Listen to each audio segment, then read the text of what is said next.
Can you speak to the accuracy of the financial statements of the world's major financial institutions?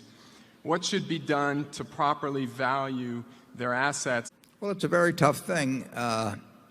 I still lean strongly.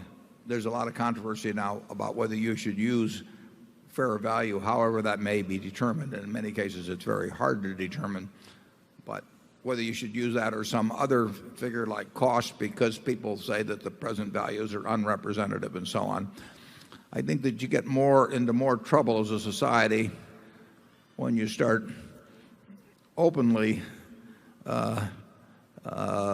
valuing things at prices that make no sense in terms of what's going on, than whether you do your best to estimate them, even though those estimates may prove in many cases optimistic later on and certainly inaccurate in some respects. So I would stick with financial institutions at least having to attempt to report their assets on a fair value basis. But when you get into instruments, I've used this illustration before, but when you get into a CDO squared, if you read a standard mortgage, residential mortgage-backed certificate security, it may consist of thousands of mortgages backing up this instrument, and then that instrument may be tranched into 30 or so different tranches where each party has a different claim on the waterfall of funds received. Now, that instrument itself can be kind of difficult to understand. But then you take that and you create a CDO by taking some of the lower junior tranches of a bunch of these RMBSs, maybe 50 of them.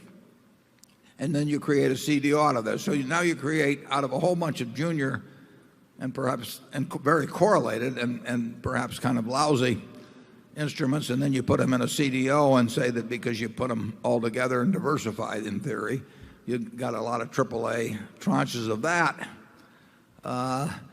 was a big error to start with.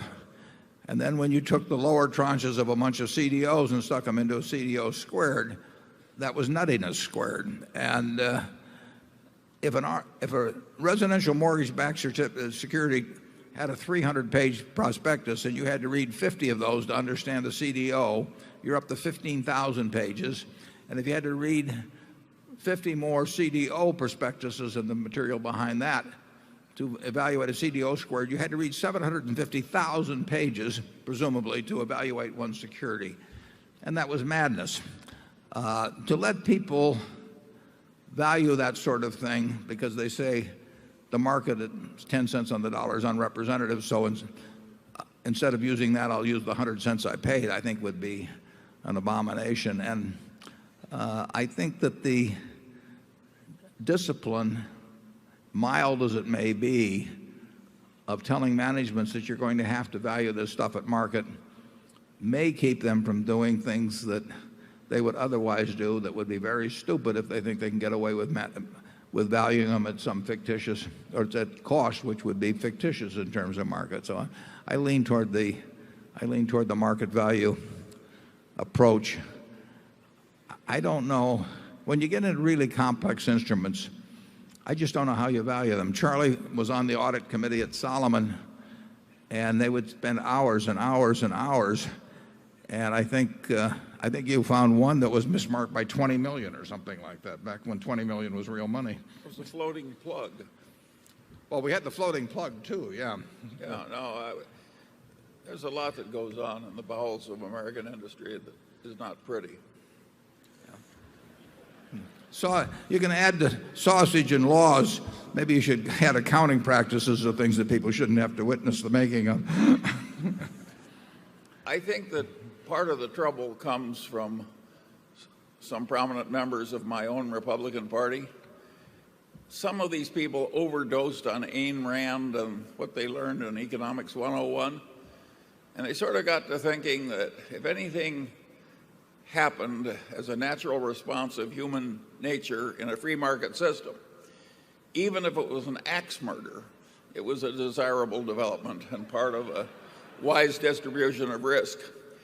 I don't know why grown-ups get these silly ideas, but they do. And One of them headed the Federal Reserve. I think Alan Greenspan did a very good job, averaged out, but he did overdose a little on Ayn Rand. And he had this tendency to believe that if it happened in a free market, it had to be all right. I think there's some things that should be forbidden. And I think that the world would have worked better if a lot of things that were described as follows. This is a financial innovation which will diversify risk. If that phrase had been banned from all discourse, the country would have worked better.